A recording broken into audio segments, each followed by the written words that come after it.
to the zone of the vast unknown. UFOs, aliens, ghosts, Bigfoot, conspiracies and cover-ups. And to the Parabnormal we go with Jeremy Scott.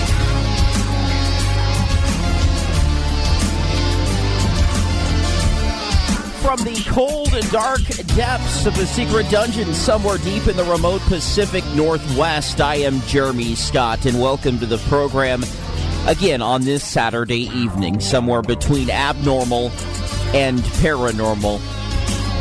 Tonight, I'm going to share a little bit of a personal story here first. You know, I once was a magician.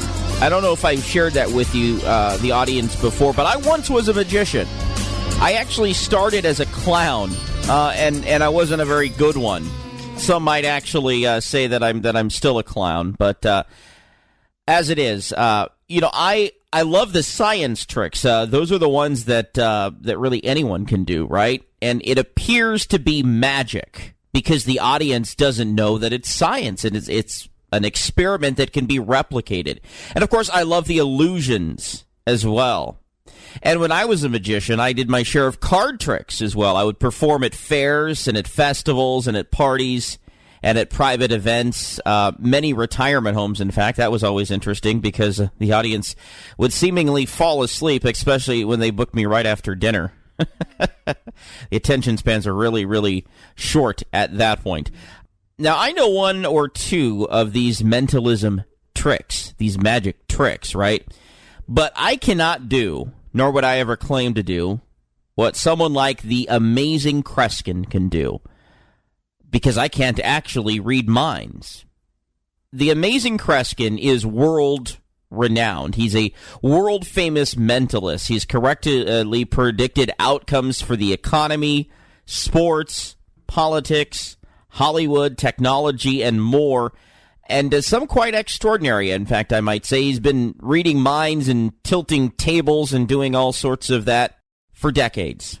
And Kreskin is back. He's got a new book, The Adventures of the Amazing Kreskin. He's also had a television series, The Amazing World of Kreskin. He's got his own board game by Milton Bradley, about 20 published books, and a major motion picture inspired by his work. I want to welcome into the Parabnormal the Amazing Kreskin. Jeremiah, it is great to hear from you. By the way, I've been interviewed thousands of times. I want your listeners to know this, but this is, I almost feel like that I'm being interviewed by someone from either outer space. I mean, I love the subtitle you have, somewhere between the abnormal and the paranormal. You sound like one of the special people in broadcasting, and the best way I can underline it is you sound like a real character, and I find it damn refreshing, Jeremy. That is such an honor, Kreskin. It really is, and somebody from your stature as well. I mean, what a life you have lived. Looking back on it, literally, it is amazing. You know, Jeremy, it's interesting you mentioned that, and I'm only going to allude to him very, very briefly, but we lost a very fine broadcaster. He's been retired for a few years now, Larry King, who I remember starting out with during the early days when he was first on radio, because he used to be on radio 5 hours a night and what have you. And I'm just afraid right now, having done as much, and I don't mean this sour grapes. I don't mean it that way, or that I know it all, because I've claimed for a long time that I have a tremendous amount of knowledge about nothing and know very little about everything else. So I don't want to, but I'm always searching. I remember one of the great quotes, and he's been quoted by many, many scientists through the decades, about Albert Einstein, and one of his philosophies of life is that we are losing something in life if we've lost our imagination. He considers it one of the most powerful forces that mankind can have. But my career has been, having done 88 Carson shows, and just having celebrated a few weeks ago my 86th birthday. The airline industry announced a little over a year ago, before the government I'd like to say, it would be terrible to say the disease. I would say more like the politicians and so forth shut down air travel. But the airline industry announced 2 years ago that I've flown so far a little over 3.5 million miles. So literally around the world and back, Kreskin. Yeah, and the stories that the current book, which I appreciate your mentioning, and I can let folks know how to get it if they're going to get it legitimately. If they're going to rob it, then they got to do it I got to cover all bases when I'm talking to you, because this sounds, and don't anyone misunderstand me, but talking to Jeremiah sounds like either a religious experience or some outer space event. Either way, that sounds absolutely fascinating. That's all I could, Jeremy, if we can't, and I have a feeling you would agree with me, because when I can mention 7 comedians now who are very bitter about what's going on, because if we can't laugh at ourselves in this day and age, that our culture, and I mean our entire culture, is in gigantic trouble. And that's a big part that I sadly left out of your bio, is your comedic wit is brilliant at times. Well, there are 8 very famous comedians who have announced, one of them started 2 years ago, that they would never work in a university again. And that's an astonishing, I've done over 1,000 university shows in this country and in Canada as I've traveled all over the world.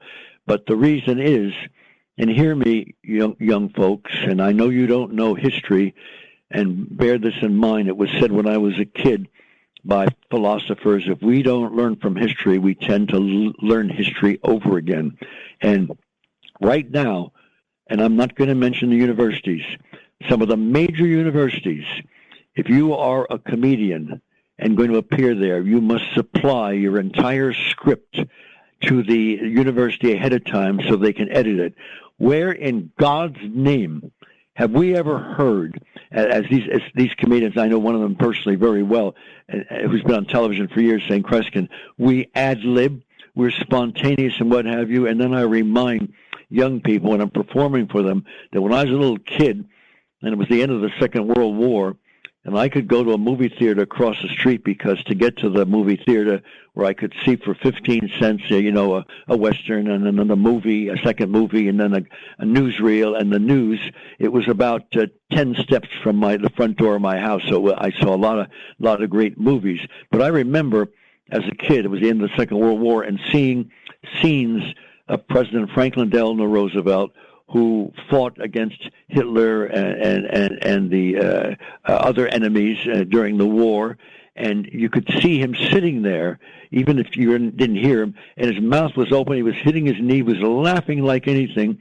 because there was Bob Hope sitting next to him, mocking everything in sight, similar things that Milton Berle did and Burns and Allen and what have you. And today, for people to be criticized because they're satirized or mocking something, they're in serious, now let's make it more very serious trouble, because humor is one of the tools of war. Yes, and satire is definitely a form of comedy. It should be taken as such, and people should be able to take a joke even when someone doesn't have a smile on their face. Yeah, it's become a situation now. Who would have ever thought that people would be censored for? By the way, the word picnic has now been researched, and there's going to be attempts in universities and in public foreign situations to erase that word because it has a very bad background. It turns out 300 or 400 years ago, it was used for some, God knows what it was. I don't even know. I don't even care. And to say now that we can't use that word, I consider, Jeremiah, and I've been quoted all over the place, including, believe it or not, in Saudi Arabia, and where I performed off and on for 5.5 years, and other parts of the world. But I want to be quoted, and I want it to be known that I would consider one of the greatest insults anyone could administer towards me. They would insult me if they said I was politically correct, because I am not. Nor should you be. That's what sets you apart. Have you seen anything quite like 2020, Kreskin? No, Jeremiah, what makes some of my writings fascinating. I've written my current book. I've written 21 or 22 books. The current one is The Adventures of the Amazing Kreskin, but the books have not been fiction ones. I'm not a good fiction writer, but they've been experiences that I've had. They want me to write a book on the 5.5 years off and on in Saudi Arabia because it reads like an adventure story. But and the other thing that I've kept quiet, and now it's coming to the surface because people are asking me in my performances more and more. They want to hear more about my career and the background and what have you, and how it started and what evolved from it. Starting as a magician, and then I became interested in the mind and what have you. So it's now become known that I have been called in my career, because we all should give something back in life for our success, whether we give it to family, friends, relatives, science, or the general public. But I've been in my career called in so far on 86 crime cases. I'm not a policeman. My brother was a policeman 20 years. Excuse me. There's a little bit of dryness in the air here, but I don't mean that I've solved every case. Don't misunderstand me. But in about a third of them, and a couple of them are alluded to in my book, my current book, about a third of them, I was able to bring forth information that had been repressed by the witnesses and even by police who couldn't quite grapple together the true scenario, and was able to break the case. So my life, Jeremy, has really been an adventure, I have to say, and I'm very proud of it. It sounds like an amazing adventure. And are you still actively performing, Kreskin? I am not only actively performing, even with everything shut down and very little flight travel going on and what have you. Now I am performing in private scenarios where we can't meet with. It's interesting touch that our politicians. And by the way, don't anyone misunderstand me. It sounds like I'm maligning politicians. I and so forth. I'm not taking any political position publicly. I remember Johnny Carson, and I did 88 shows with him. I could go on for hours Wow. and tell you stories about the incredible experiences I had. But he had a rule. He didn't attack politics directly. He had fun with politicians, what have you, because he said he was a very wise man. He said half of those people looking in could have voted for the person that I may be criticizing. And today, you see actors condemning current presidents, last presidents, what have you, and so forth. Well, if you did that during the days of MGM, Paramount, 20th Century Fox, and so forth, you would have been out of a job in 1 week and not been able to get work ever again, because the Hollywood was there to sell a product to the general public and entertain them, and they did not want to antagonize half their audiences. It's a lesson that we're not learning today. And by the way, again, I am not knocking I have nothing against politicians. I just wish that most of them had been on the Titanic. God bless you. Who were some of your influences? Well, that's interesting because, first of all, I did do 88 Carson shows. The legitimated list of appearances, say 60, 61, and so forth, and I won't go into it now, but Johnny was very, very bitter and we could not bring up NBC to him when we were on the air. Privately, we could, but the four-letter words would be out of control because, don't you know, they, as happened with many other shows in the early days of broadcasting, they erased all the shows he did in the first year or two of his television series. Can you imagine losing the first appearances of famous guests that came on the show, and they were gone for good? It's a whole. But Carson was very important to me.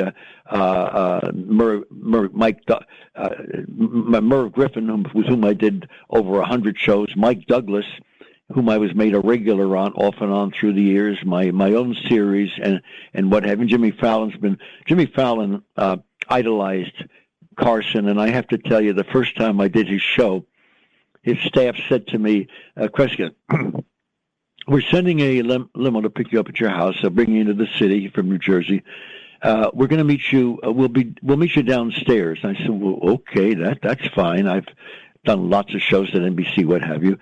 So I arrive in New York City, and it's late afternoon because the show, of course, is recorded earlier than the evening. Carson always recorded it earlier in the day, but this was late afternoon. I get out of the car. I walk over to the NBC building, and there's two men out there and say, Kreskin, we're Jimmy Fallon's producers. We'd like to welcome you. Can we bring you in to the dressing room area? I said, well, fine. It's nice that you're here. They said, Kreskin, Jimmy Fallon would like you to see the set in which he performs, because we understand that you worked with Johnny there. And I said, yes, I did for years before he went to L.A., and then he'd fly me to L.A. Now I come on the set, and Jeremiah, you got to understand, because I'd been doing the show off and on for years there, and before I moved to L.A., and they flew me out there. I walk on the set, and I got very deeply moved. I said, I got to tell you, over here to the right of the desk, that's when I did this with Johnny. And then another time, Johnny and I went all over the place and told stories. And they said, Kreskin, Jimmy wanted you to remember, because it means Carson meant so much to him. So I go on the air. It's my first appearance and then I find out during the break that Jimmy idolized Carson. And I said, come over here, Jim. I think this is after the show. I said, come over here. We walked to one end.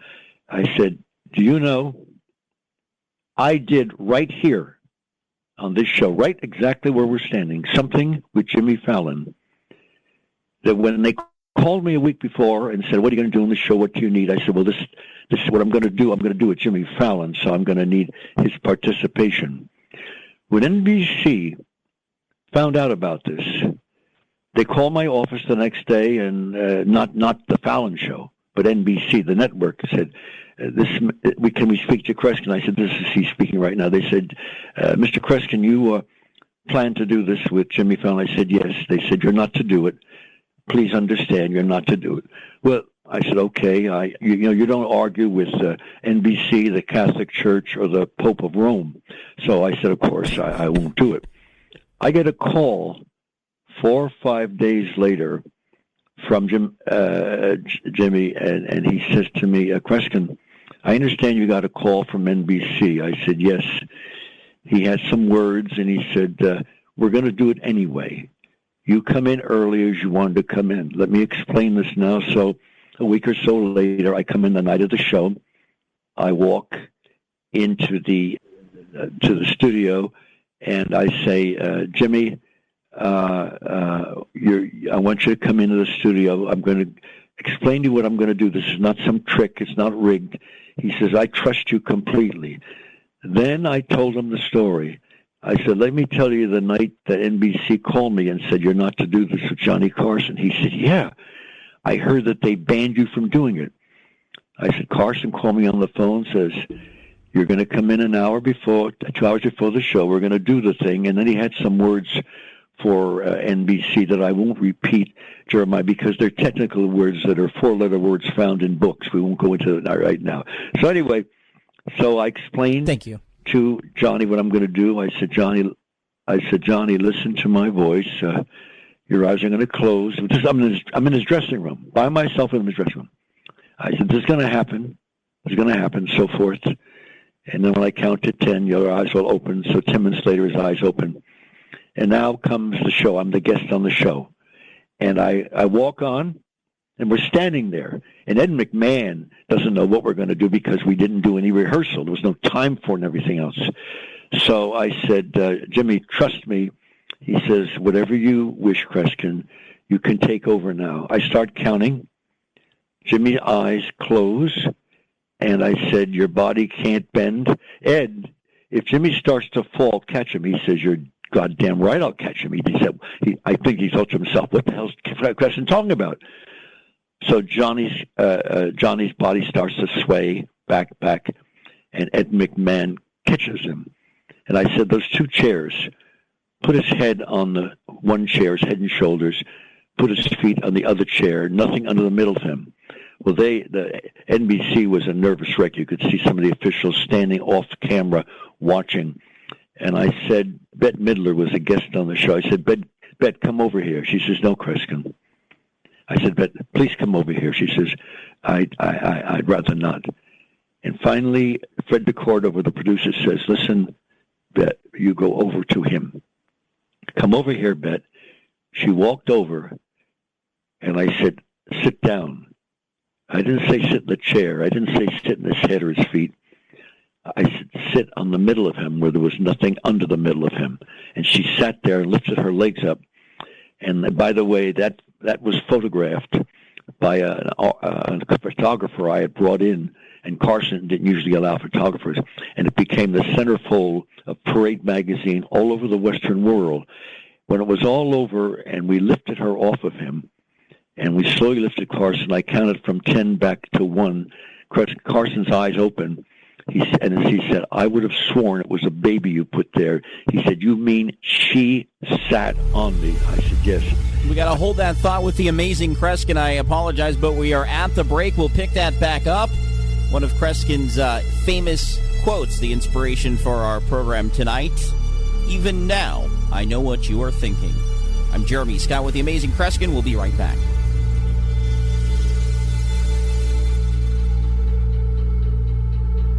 Stream us on your favorite apps from anywhere in the world, anytime, day or night. Into the Parabnormal with Jeremy Scott.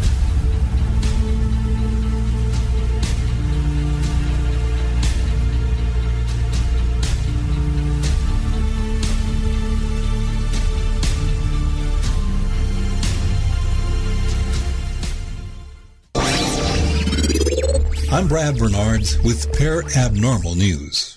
Like its parent nation, NASA needs to prioritize bridging divides, the agency's outgoing chief said, according to reporting in Space.com. Jim Bridenstine served as NASA administrator from April 2018 through the inauguration of President Joe Biden. What an amazing experience it has been. This was a job of a lifetime. I don't know how I will ever match it again for all of my years. But I will tell you, the amazing people at NASA, you can't be replaced. You're the best.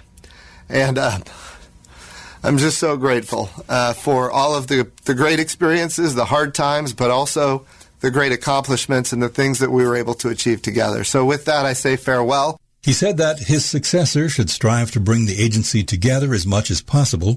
That unity and shared sense of purpose should be fostered across NASA, with people throughout its various sectors buying into the agency's long-term goals rather than fighting amongst themselves for budgetary primacy in a zero-sum game. NASA's Parker Solar Probe spacecraft kicked off the new year with another close approach to the sun on Sunday as the sun's activity picks up from a lull when the probe launched. Space.com reports that 2021 will mark a busy year for the spacecraft, which will conduct a total of 4 close approaches to the sun, plus 2 Venus flybys, necessary steering maneuvers that will also allow the spacecraft to collect some bonus science observations. The 11-year solar cycle governs both the sun's activity and its influence around the Earth and across the solar system. There's more news at parabnormalradio.com. I'm Brad Bernards, Parabnormal News. The Amazing Kreskin. The Amazing Kreskin. The Amazing Kreskin. Kreskin. Please welcome the world's greatest mentalist, the Amazing Kreskin. I want you to concentrate. As I'm speaking to you, I'll jot down my impressions on this pad. Does the initial C ring a bell, yes or no? Yes or no? Is that the initial of the dog? Yes. Would the dog's name be Cody? Yes. Thank you very, very much. I appreciate that. Let the backs of your legs touch those chairs. The backs of your legs touch those chairs. You're going to all momentarily, I didn't do this with you earlier, find yourself sitting down. Don't worry. There he goes. There, it's happening already. Close your eyes, all of you, the rest of you standing. And that's how fast you start getting pulled back in the chair. Your knees are bending. You let your knees bend. You go, there you go. Sitting down, back. All the way, sit down. All the way, back. And I always like to leave one who doesn't respond. That's the power of a suggestion. All right, folks? Thank you, everybody. All right. From the cold, dark depths of a secret dungeon, somewhere deep in the remote Pacific Northwest, you're traveling into the paranormal with Jeremy Scott.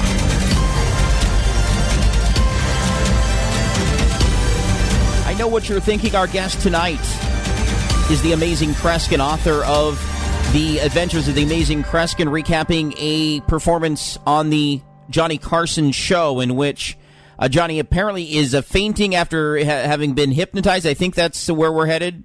Well, I used the power of suggestion to lock his muscles, and he never forgot that incident. As a matter of fact, don't you know, when I appeared with Jimmy Fallon, my first appearance with him a few years ago, I said, this is where I did that with Johnny Carson. And Jimmy said, Kreskin, then you're going to do that with me the next time you appear on the show. And don't you know, the next time I came on with Jimmy Fallon, he said to the audience, I want to tell you something. I've asked Kreskin to do something that some of you may have seen him do with Johnny Carson. And he says, go ahead, Kreskin. I started counting. His eyes closed. His body got rigid. They stretched him between two chairs. I didn't have anybody sit on him. It became a memorable night because I picked up another chair, climbed up on the chair, stepped off the chair, and stood in the middle of Jimmy Fallon. And that's the way the picture came. And by the way, I got to tell you, you'll get a kick out of this, having been a former magician, so-called magician. But I have a feeling this guy was off his rocker when he was performing, which made you more entertaining. And Jimmy, I think that made you more of an entertaining guy. But anyway, all kidding aside, so when I'm in Johnny Carson's office, and when they brought me there, this is before I did the test with Carson that afternoon.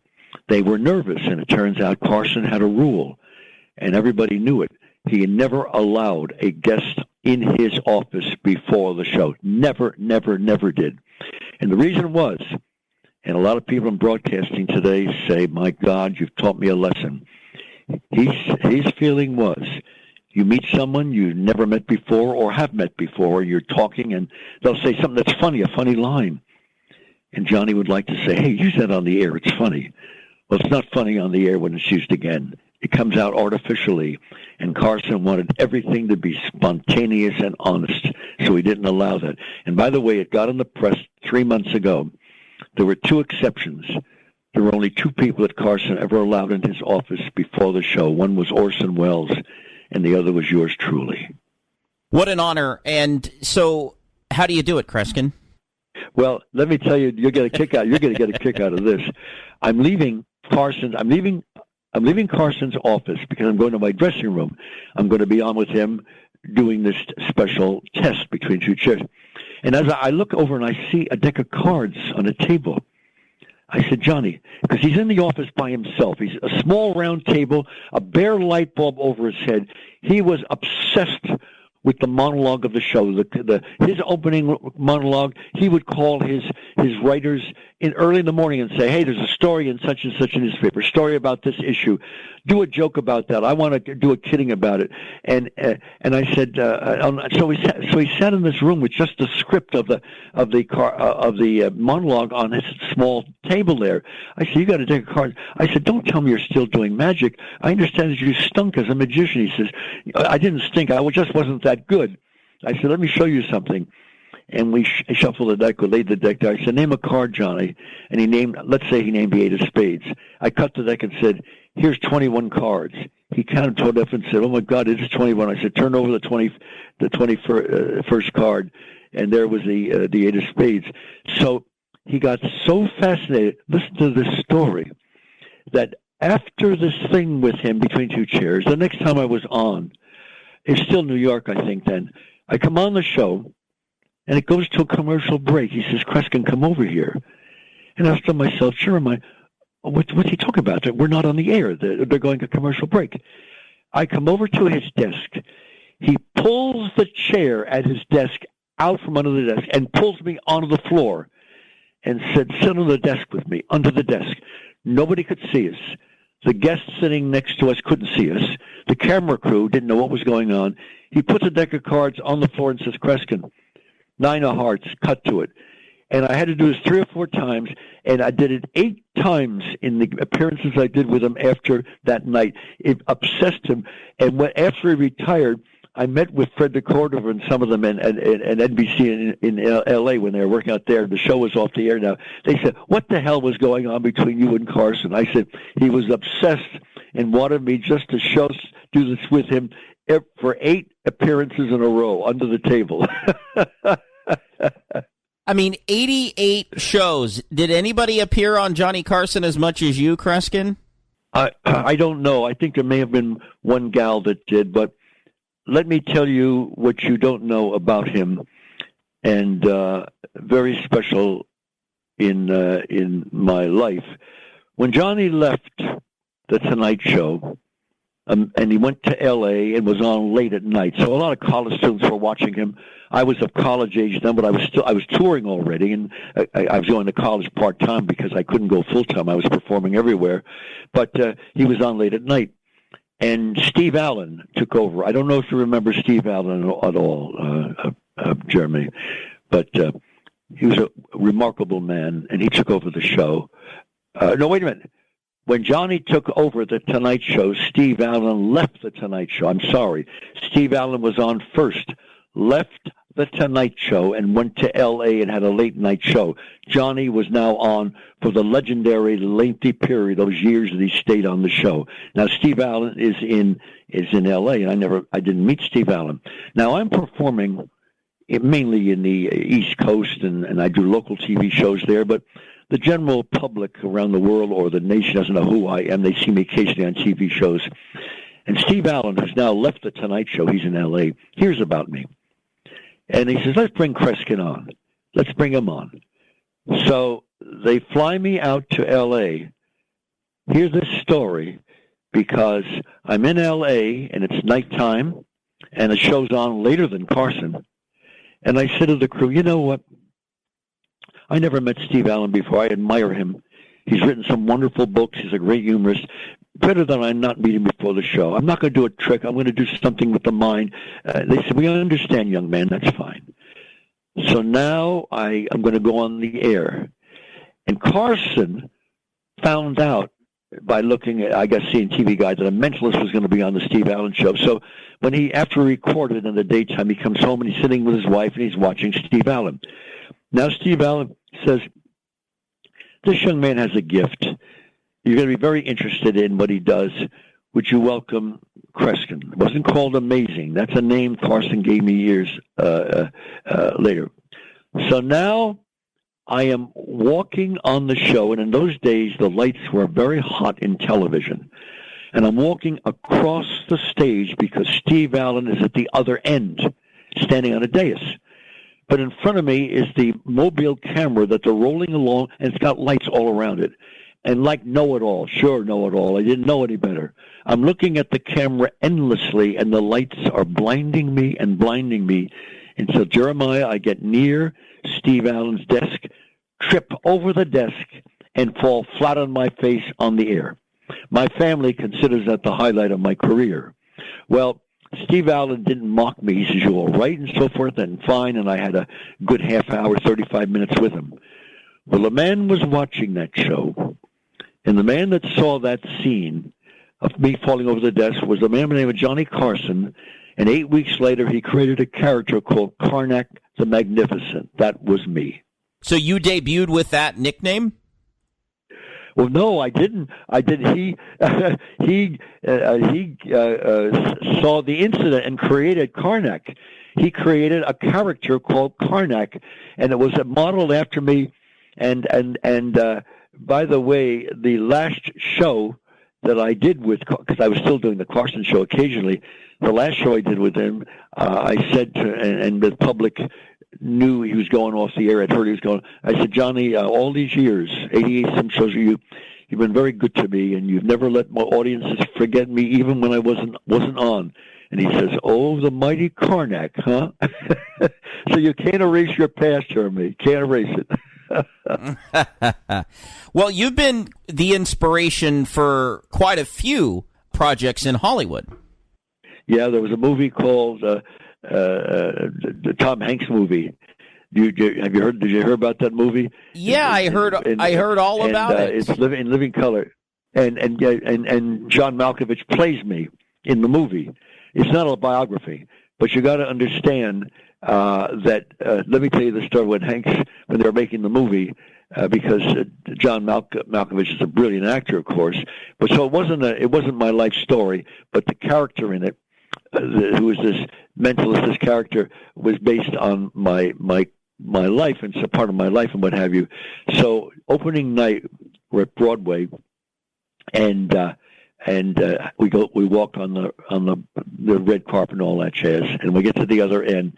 Hanks comes over to me, hugs me, and says, "Kreskin, thank you for letting my son play your road manager in the movie." He says, "Let me tell you the good and the bad part of making the movie." And I want to tell you, Jeremy, I'm thinking to myself, bad part? Hanks is not that kind of person. What could he be talking about? I said, okay. He says, the good part is that Malkovich watched endless movies and videos of you to get your mannerisms down and everything else down. I said, okay. He says, let me tell you the bad part. He says, you know that handshake of yours, and you know I have an unusual handshake, Jeremiah, you've probably not seen it, but it's been imitated everywhere. He said that Malkovich, for 3 days, decided he wanted to rehearse the handshake. It shook hands with each of us for 10 minutes each day. We needed a chiropractor every day because my handshake is a very energetic one, and he said it drove them crazy. He had to even get the handshake down. Can you describe the handshake for us? Well, it's very, very, very energetic. My hand bounces up and down like anything, and it's not an affectation.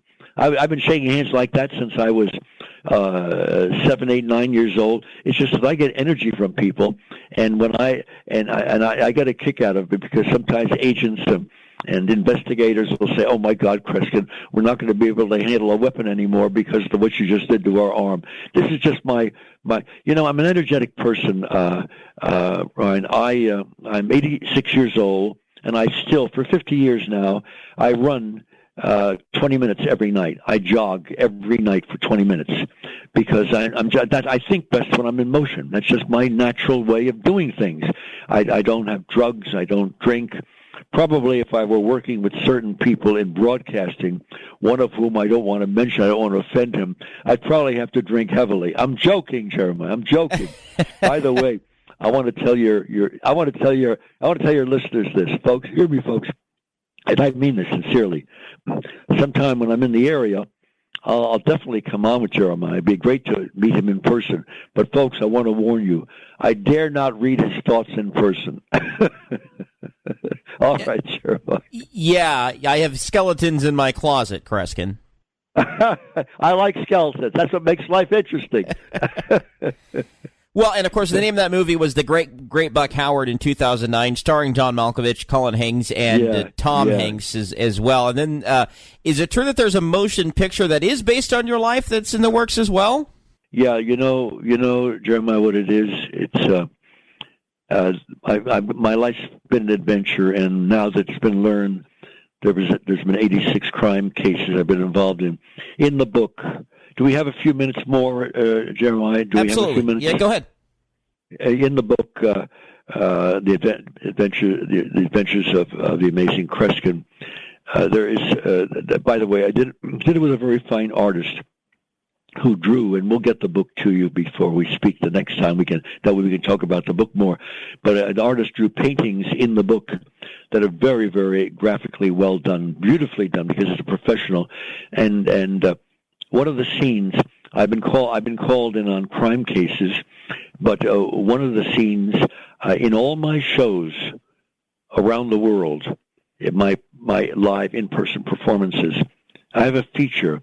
I'm the only one in the world that does this. I turn my check, my fee for the evening, over to a committee of strangers from the audience. If it's a university, it's 4 or 5 students. If it's a corporate affair, If it's a public show, they pick people by chance from the audience.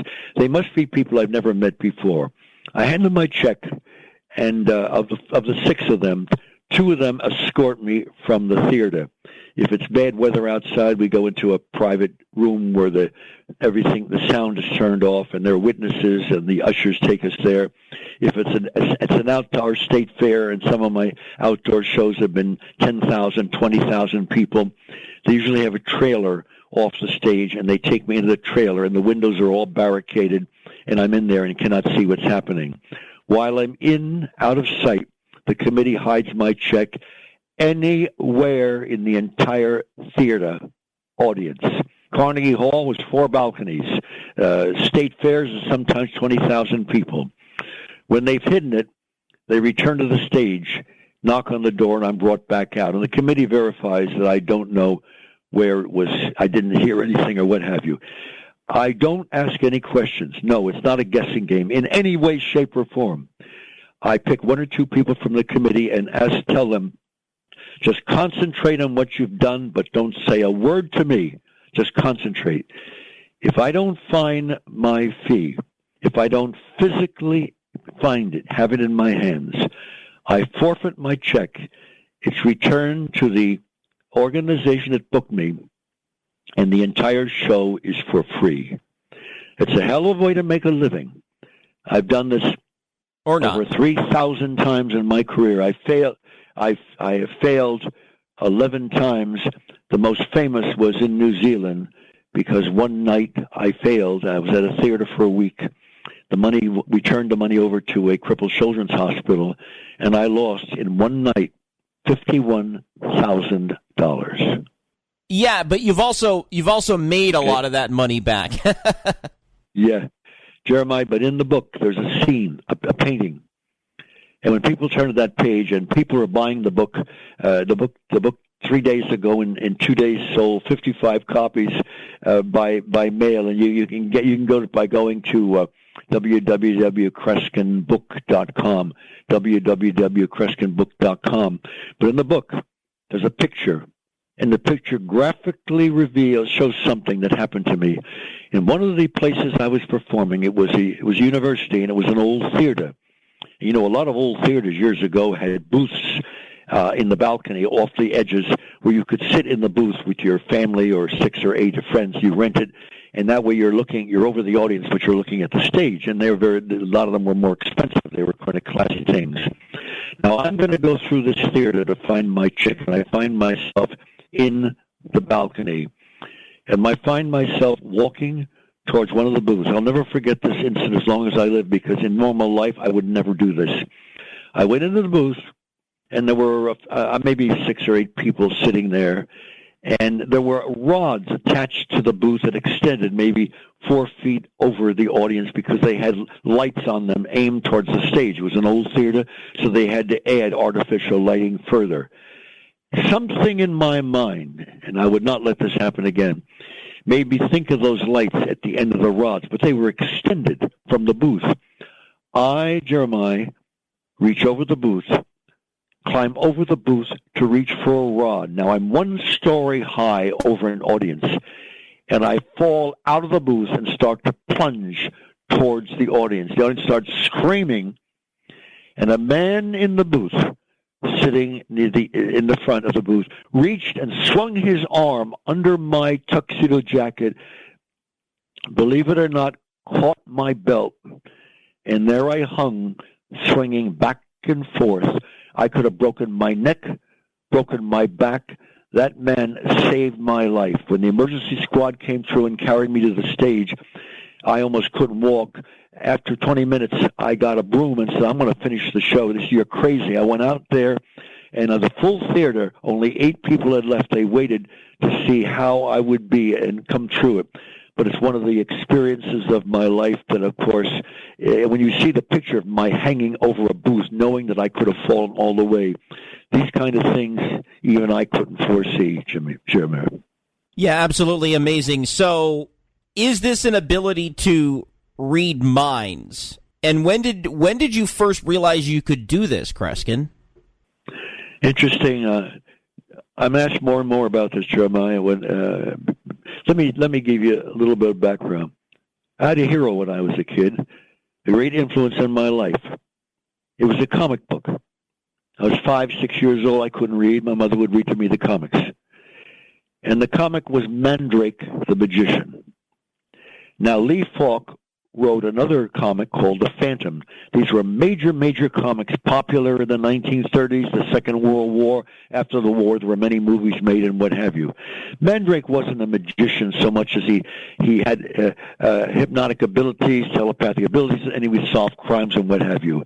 And when we would go out and play cops and robbers, I wouldn't play the robber, I wouldn't play the cop. I would play Mandrake, and apparently used my hypnotic abilities to solve the crimes and things like that. And that became my focal point through the years. Then, in third grade, I was 9 years old. It was third grade, Lincoln School. Miss Curtis said to all of us, "You're not going to go out and play. It's raining outside. I'll teach you a game to play." So she sent someone into the hallway. It was Jane Hamilton. I remember I had dinner with her a few years ago, and we were in grade school all the way up through the grades together. She said, "Jane, go out in the hallway and just wait there." So she handed us a bean bag and said, "One of you put it in your desk." We each sat at a desk and we had a little desk in front of us with a little panel in it. So we put a bean bag in one of the desks. She calls Jane in and says, "Jane, walk around. When you get near it, your friends will say, your classmates will say you're getting warm. When you're not near, you're cold. If you're real close, you're hot. Hot and cold is the game." The person's walking. She's walking around. We're shouting, and she finally finds it and has it. I got so obsessed. I wanted to play that game, and I wasn't picked. So now it's after school. Hold that thought. We'll back with the Amazing Kreskin, author of The Adventures of the Amazing Kreskin, the world-renowned mentalist, with us here tonight. I know what you're thinking on Into the Parabnormal.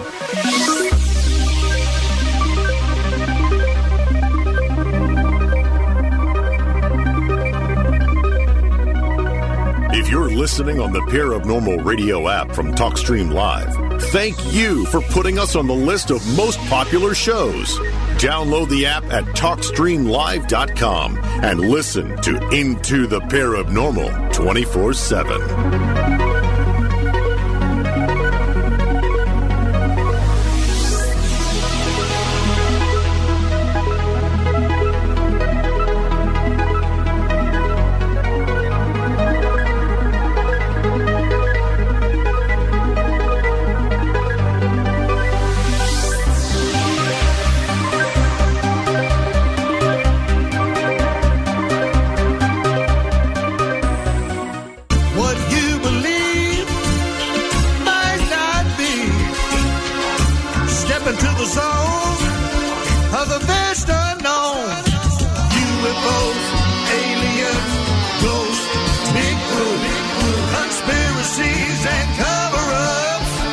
Parabnormal we go.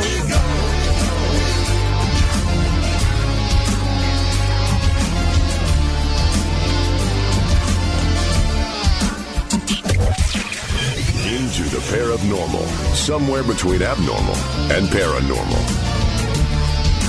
I want to get right back to the story without delay with the Amazing Kreskin, who I believe in school is playing this game, and he was addicted to it. And so please continue, Kreskin.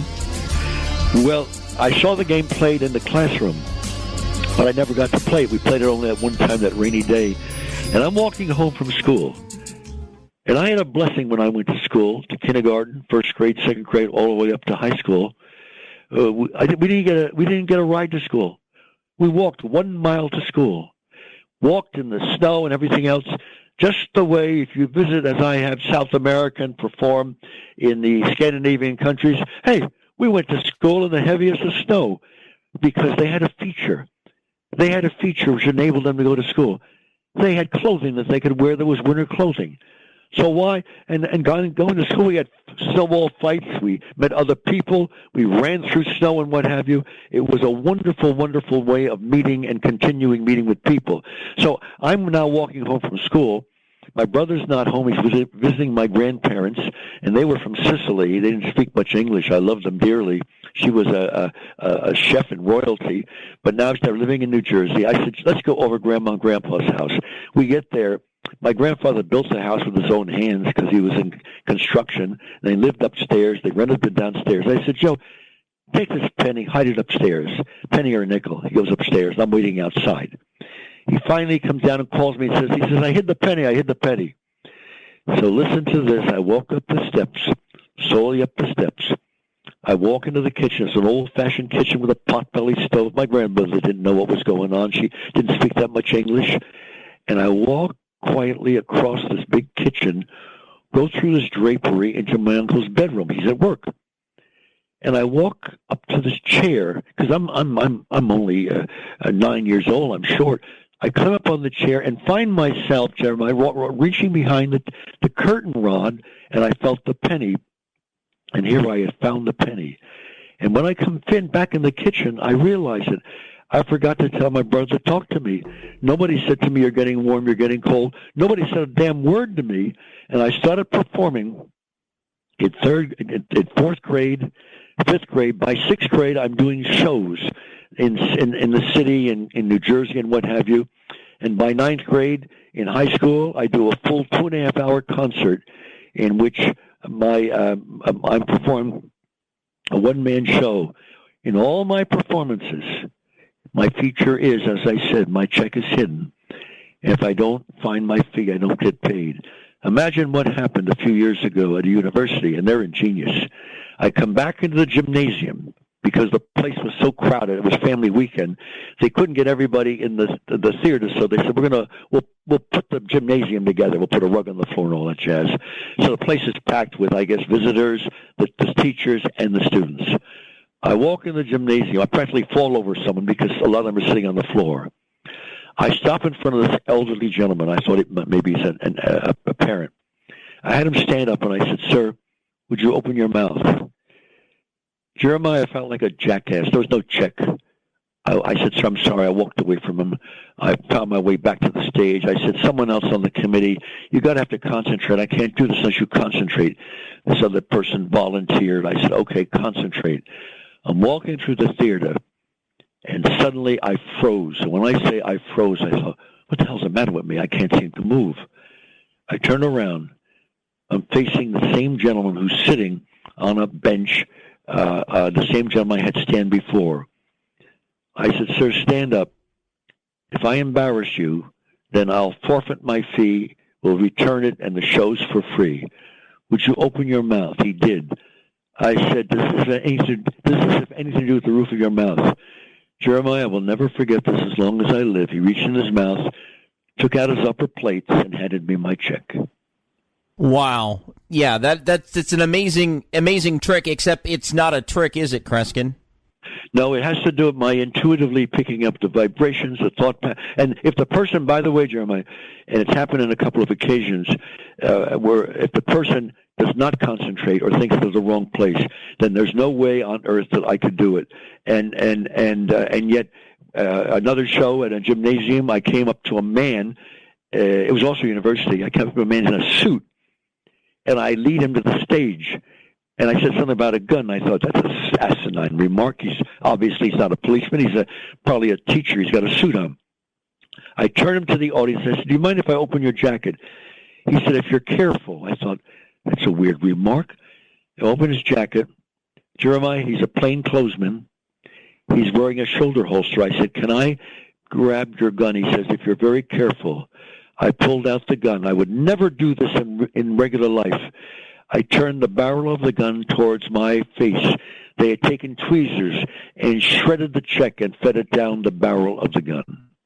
So you found it because of someone basically allowing their brain to work that way. You have been stonewalled, though, in some cases, though, right? Well, let me tell you what threw it. And I had a meeting with the head of the university, and I'm not going to mention the university when this took place. It's a very popular one. I went through the theater, and I found this envelope on this person. and the check was not in the envelope. And I said to the committee, I don't understand. Where is the check? They said, we don't know. I said, what do you mean you don't know? I said, Kreskin, we hid 4 or 5 of them, so we don't know which one had the check. That was not legitimate, and that was not honest. They had to have a clear picture of what I have found this, by the way, in medical conventions on women, and I can't describe exactly where because I don't want to end up with censorship on the Jeremiah Show. Okay, so I want to know, does the $1 million offer still stand to anyone who can prove that this is just a bunch of hullabaloo? Well, the offer is simply this. People are imitating things with electronic devices today, and let's not go into it, but they're out of control. I am going to be writing about not the performers who use electronic devices, but about the use of them in our lives today, because our privacy is going down the drain. And then the other thing is that performers have hired people or had people pose as stooges or as genuine volunteers and what have you and so forth. And I have a simple offer now to anyone who can prove I have ever in my entire career, and I'm talking about from day one when I was performing before my teens, could ever prove that I employed paid secret assistants or confederates or used hidden electronic devices, I will pay $1 million. And it's very interesting, Jeremiah, nobody in any part of the world, and I performed everywhere, has ever challenged me and tried to achieve that money, because they will be in trouble for accusing me of such. Okay, let's look back on some of your predictions. On the Jimmy Fallon Show, you predicted the 2012 winner of the presidential election, correct? Well, let me tell you the story about the 2016 one, which of course was the first you know who ran for office and so forth. Well, the reason I got to tell you the story is everybody knew. If you look at all the surveys, I tell us to college students, I tell us university students, for God's sakes, whatever you're studying, don't pay attention to surveys. Do not listen to surveys, because people, when they're asked questions, often do not answer it the way they intend to in the future. They'll sometimes answer it the way they think that the answer is wanted, or they may change their mind in the interim. And everybody knew in 2016 that Hillary Clinton was going to win. It was all known. You look at all the references and everything like that. And I had a funny feeling something was bothering me, and I said, wait a minute. I'm going to, it's only a few weeks now before the election. It's the last minute. I usually send my predictions out a month or what have you. And I never announce ahead of time the predictions, because then people accuse me of being involved in the political position. I never announce ahead of time. So we met, and the head of a major multi-million-dollar women's clothing store in New York City, it's off Broadway, heard about it and said, I'll put Kreskin's prediction in my window. I'll have a guard sitting next to it. I have the safe. In fact, I used it for the last election, the most recent one. So in 2016, they put the envelope in the safe, and the guy's guarding it there, and what have you. And then that night, the night after the election, I'm being picked up by a car and driven. And I said, how come this is at nighttime? He said, well, we're going to broadcast this on the internet. I said, not just a local station. I said, no. The guy, the news guy wants to do it on the internet. I said, what's going on? So I come in, true story, by the way, and you folks can look this up on my webpage, amazingkreskin.com. I go in the studio. He says, hello, Kreskin. I said, yeah, I thought we were going on live. He says, yeah, we're going on live. We're going to be heard all over the country and outside the country. I said, what do you mean? He says, don't you know about Fox Television? I said, what do you mean? I haven't been on recently. I've been on a lot, but not recently. They said, don't you know what they discovered? I said, I understand what you're saying. They said, you, Kreskin, were on in Washington, D.C.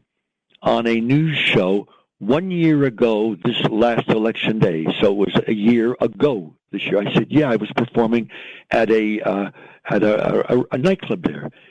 They said, and you don't know the interview? I said, what do you mean? It turns out I had gotten some bad news about a relative in my family I was very close to. It was only an hour before the show, and I was preoccupied. I never announced ahead of time who I believe is going to win the election. I'll seal it away and what have you. I'm on the air, and they're interviewing me. I'm telling them about what I do in my performance. My check will be hidden. I'll be reading people's thoughts. And one gal says, Kreskin, 1 year from today is election day. You know, who's going to win the election? And they played it on the air. I'm saying, oh, well, you know, I've been in I performed in his apartment. I performed in his home. I'm not going to mention the name, but he's crazy. I mean, he's wild. And he's going to win the election. And obviously, I'm talking about Donald Trump. And Jeremiah, I swear to you, as God is my judge, I swear to you, because I've seen the thing. It's on my computer now. I do not remember saying it. I was so preoccupied that my unconscious came through. And here, for the first time in my life, publicly, 1 year ahead of time, I announced the winner of the election.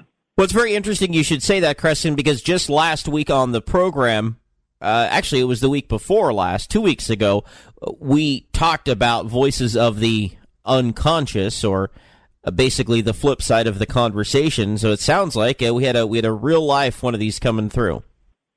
You know, I want to tell you something, and we could talk about in the future. I had an office for 8 years as a clinical psychologist, and I could tell you some fascinating stories. But we're not listening enough to our inner self, and I think you understand what I'm talking about. We're not paying attention as much to what people say, nor are we stepping away and doing what people did for centuries and decades, reflecting on what was said. We're so used to a device that we keep in our pocket and put to our ear and get an instant answer that we're losing our ability to communicate with others. Yeah, that's true. We need to get off of our devices, I guess, and pick up a book, like Adventures in the Amazing Kreskin, right? Yeah, and you know, Jeremiah, when I come back on, we'll talk more about some of the criminal incidents in the story where I was almost murdered and how I pulled through. And so now there are some people who said, gee, that didn't end the way I'd like to see it. And I'm only joking. I still got to laugh at myself, even with Jeremiah there. And I know Jeremiah's not drinking, but you know what's great about him? He doesn't have to drink. And I mean that as a compliment, Jeremiah. Yeah, I don't. That's actually true. I don't. So listen, I want to tell you something. I wish you great success. I wish you because I like the flavor of your show. It has a different bend to it. And don't change it, because you don't want to be one of the hundreds of playovers that we're hearing endlessly. People are not paying attention as much. You have a refreshing quality about your show. I know you've made some predictions, like for hundreds of years to come, but I think the big one is, when is this pandemic going to be over? Well, you asked something very serious, which I've held back upon because I'm being interviewed now all over the place about what's going to be happening in the future and what have you.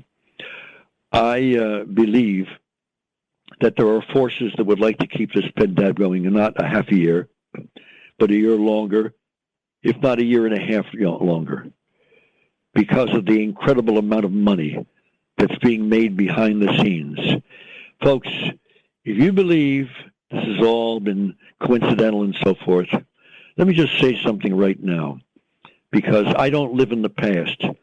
But I have just moved, and part of my movement is my library. I have over 8,000 books. I'm constantly being sent to books to review and what have you.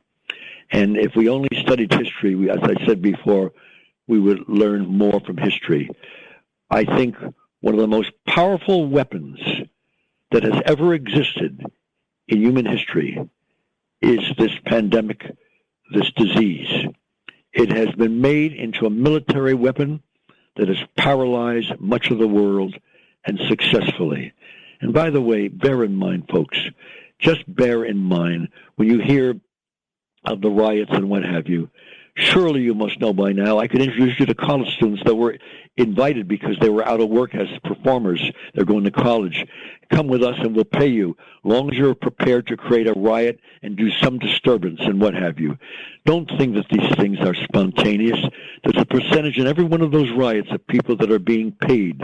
And I have a list of names. If you had pictures of some of the riots, you'd start saying, hey, I saw these two gals in the other riot and what have you. This is not spontaneous. This is far from spontaneous. The trucks that have the signs in them, some of them were put together 3 years ago because multimillionaires paid for those signs to be used in riots. So just understand that what you hear and see what's going on is not just, and by the way, I thought it was brilliant that to protect us, that our all-know-it, all-wise, blessed, holy politicians, closed down so we couldn't meet in churches, we couldn't meet in theaters, we couldn't meet in restaurants, so forth. We closed down the supply. We had to narrow down the amount of people that could gather. Unless you were rioting, then there was no limitation on the amount of people that could riot. Yes, I have some commentaries to make. I'm going to be interviewed in the near future for 2.5 hours because they said, Kreskin, you have an insight, and what you wrote 3 years ago in a book about what could happen this past year in the United States and the rest of the world has taken place, except you did not know that a disease would be part of the tool. That's what I have to say right now, and I'm going to say something, Jeremiah. I never say goodbye, but in the spirit of broadcasting, let's just say to be continued. How does that sound, Jeremiah? Yes, to be continued for sure. Kreskin, is there anything left on your bucket list? Because you've lived quite a life. Yes, Jeremiah, and the next time we speak, I intend to put together a show that you'll be able to access on TV. It'll be from my home to your home because so many people cannot go out, and it's going to be a very intimate experience, 45 minutes. I'm limiting it to 40, 50 people. One broadcaster said I've almost sold out and gotten tickets for when you name the time. And I said, all right, well, we'll name another date also. But in this performance, I'm going to devote 15, 20 minutes to teaching those who are watching and participating how to use their inner mind and tune in and live with the problems, the challenging going on now, and still somehow benefit by getting a second opinion. And that second opinion is going to come through their unconscious mind. That I'm going to share and help train the viewer. What an amazing show tonight from an amazing individual, the Amazing Kreskin tonight. It was such an honor. Thank you. And to be continued, my friend, to be continued. I'm Jeremy Scott from the cold, dark depths of a secret dungeon somewhere deep in the remote Pacific Northwest. We'll talk to you next time, friends. Good night.